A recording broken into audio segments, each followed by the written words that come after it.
He's one of my favorite players in the history of the league. Drew Brees is joining us. He'll probably blush and say, would you stop it already? God, give me a break on this stuff. All right, here we go.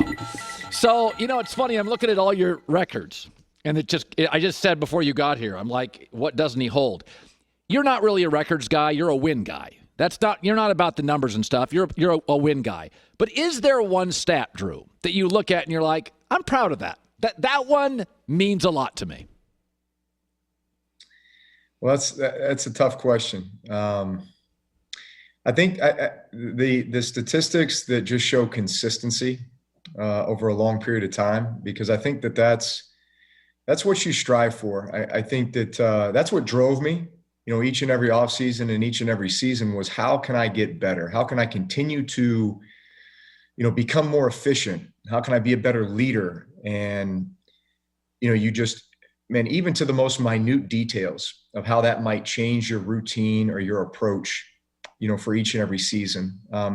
Because, like coming off a season in 2011, where we threw for 5,476 yards, right? Broke the all-time yardage mark. You have to kind of sit back and say, wow, there was a lot of things that had to fall into place in order to hit those numbers, and will we ever have a season like that again from a yardage perspective? Probably not. And so it's not like you come out the next season and say, all right, I'm trying to throw for more yards than I did the year before. It wasn't about that for me. It was just, how can I be more consistent? How can I be more efficient?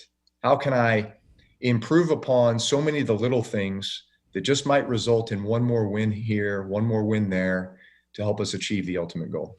It's interesting. Years ago, my first job out of college was in Vegas, and I was going through a fast food drive-through years ago, and Andre Agassi was in front of me, and he had this big fancy car, and I'm thinking, didn't he just win like the U.S. Open? He's eating fast food at Taco Bell like me.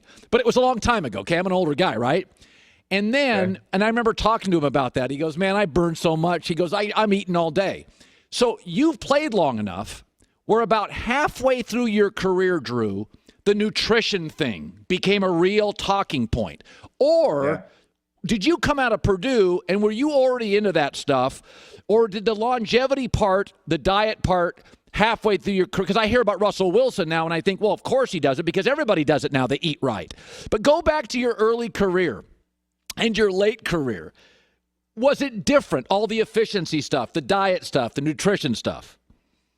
Yes, it became much more of a priority, I would say, right around year 15, I think, for me. Now, listen, I wasn't eating fast food every day prior to that, but I was probably a little more loose with certain things. And I think you just, listen, Father Time wins at some point, you know what I'm saying? And so you try to avoid that as long as you can and try to gain every edge possible, especially as you get older in your career. Because listen, the fact is it takes longer to recover from your training. It takes longer to recover after a game. And so the quicker you can get back onto the field playing at that high level, the greater edge that you have. And so that's when I think I began to really start paying attention to all the information about diet and just how important that was, and all the information about sleep and all the information about recovery.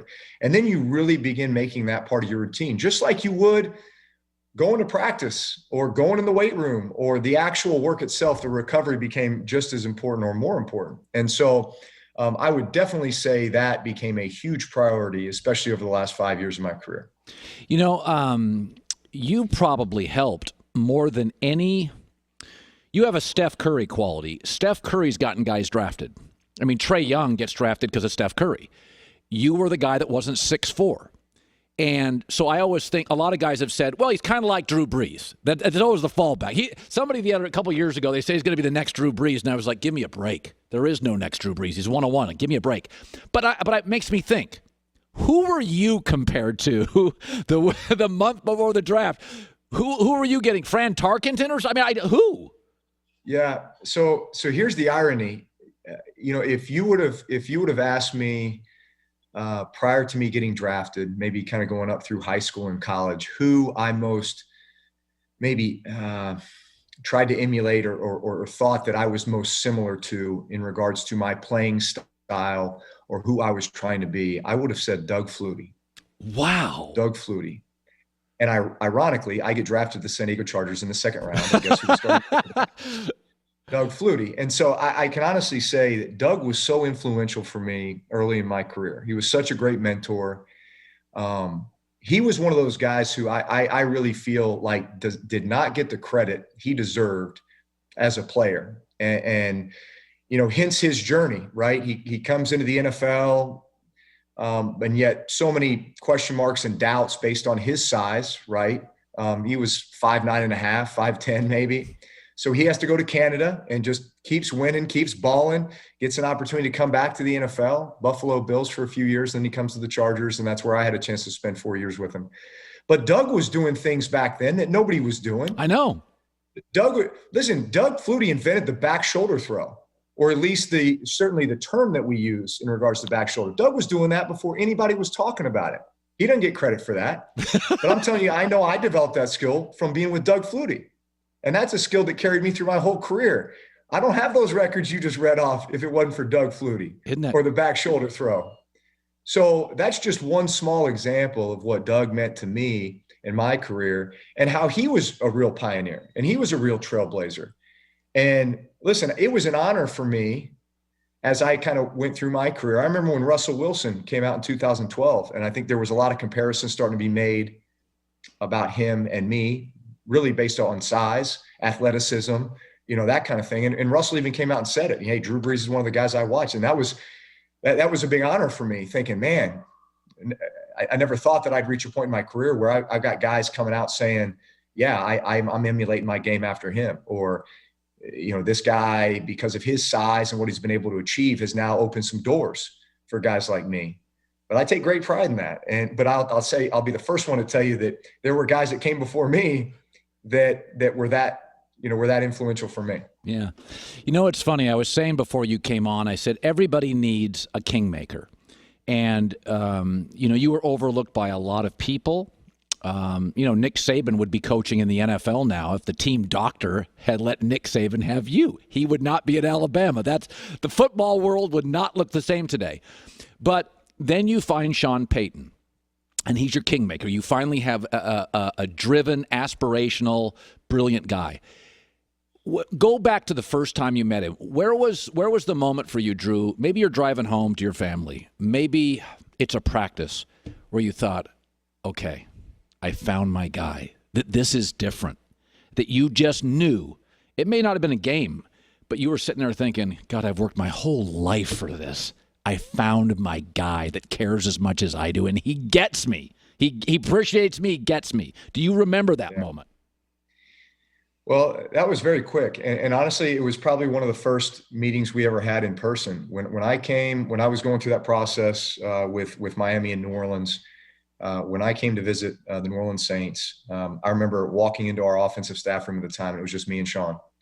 And he literally was drawing plays on the board, which basically was kind of a beginning of an offensive install. Like, hey, this is the kind of stuff we're going to do. This is the system I run. And just to begin to give me a preview of what that was. Well, he started drawing up all the plays that were my favorite plays from the San Diego Chargers.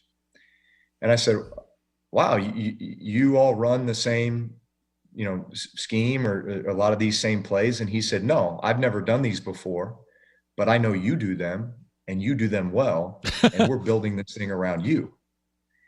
And I just kind of sat back in my chair and I thought, wow, for a young first-time head coach coming from the Dallas Cowboy organization to the New Orleans Saints, which obviously was in disarray at the time, post-Katrina and a bit of the dysfunction that had taken place there for the previous, 5-6 years.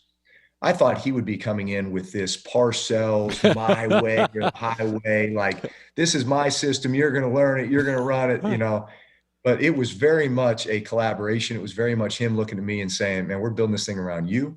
We're going to do what you're great at.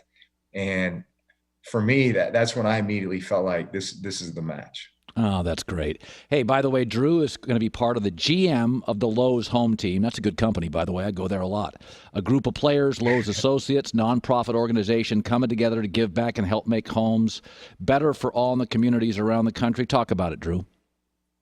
Yeah, so I'm GM of the Lowe's home team here in 2021. It's just like you said, a combination of players and um, Lowe's associates and profit organizations just make our communities better. Lowe's has been involved in a lot of really unique renovation projects, building projects, special projects around the country over the last few years. We were able to help them distribute over 1 million Christmas trees last year to families and communities.